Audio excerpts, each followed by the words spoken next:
Hi everyone, good Wednesday afternoon and welcome to GoLocal Live. I'm GoLocal News Editor Kate Nagel. Thanks for tuning in with us here in downtown Providence. A topic that everybody is talking about, Triple E, another confirmed case here, as well as a human case confirmed in Rhode Island. I have Dr. Allan Tunkel, the Senior Associate Dean for Medical Education at the Warren Alpert Medical School at Brown University. Doctor, thank you for joining us. Yeah, thank you for having me, I Kate. appreciate your coming in, widely acknowledged as an international expert in central nervous system infections. So let's just break it back a little bit here about what Triple E is before we go into what folks should know. Yeah, Eastern equine encephalitis virus is a virus that's transmitted usually from birds to humans and other incidental hosts such as horses. And let's talk a little bit year in, year out. What are the factors when folks, hear about cases of Triple E, hear about it in humans? What contributes to a prevalence of Triple E in a particular area? Well, I would begin by saying that Triple E is actually very rare. If you look at all of the cases that were reported throughout the United States in 2018, there were only 6 cases reported. So it actually is a very, very unusual infection. What I would also say is that when people are infected with Triple E, the majority of patients actually develop no symptoms. And even some or the most who get symptoms may have some fever, muscle ache, joint aches, feel tired, but it's really a minority of patients who wind up developing the significant complication of encephalitis. And so do you think the factor of the potential for fatality, the potential for long-lasting damage is really sort of what grips the public's concern and awareness for that, as you said, the lack of prevalence for it, but its potential to then be fatal? Right, I think the potential is there, even though this is a very rare infection. So it's a little bit more common to have serious complications in those over the age of 50 or in young children, but again, still very, very unusual. And so we've seen from the Department of Health and cities and towns urging families, students in particular, to take precautions those times when one might be out, when mosquitoes are around. Can you urge greatly any more that people should heed this advice, again, as there have been warnings and then Triple E found, just to take those precautions? Right, I think that's very important, and I think the website at the Rhode Island Department of Health is excellent about the precautions.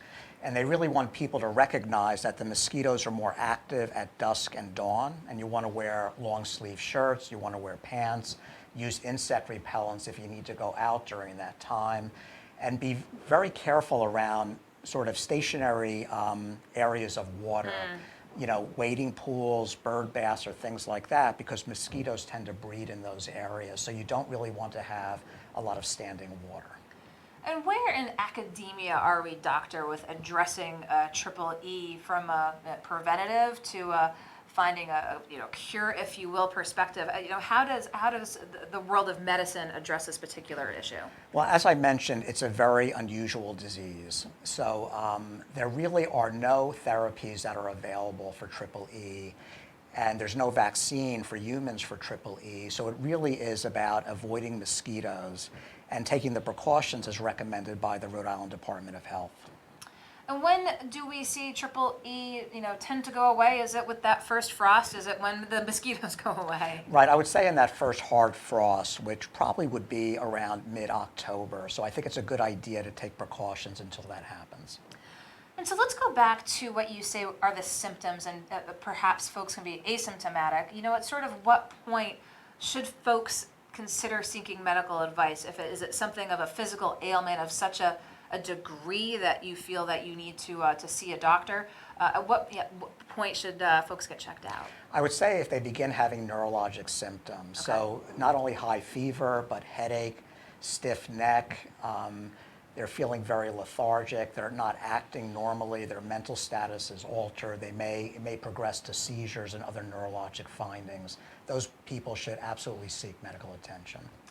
And so, as you said, a rare infection, if you will, as an expert in central nervous system infections, what are your concerns, from a global perspective, if you will, as we said in the green room, when you wake up in the morning, what are the ones that you're particularly concerned about?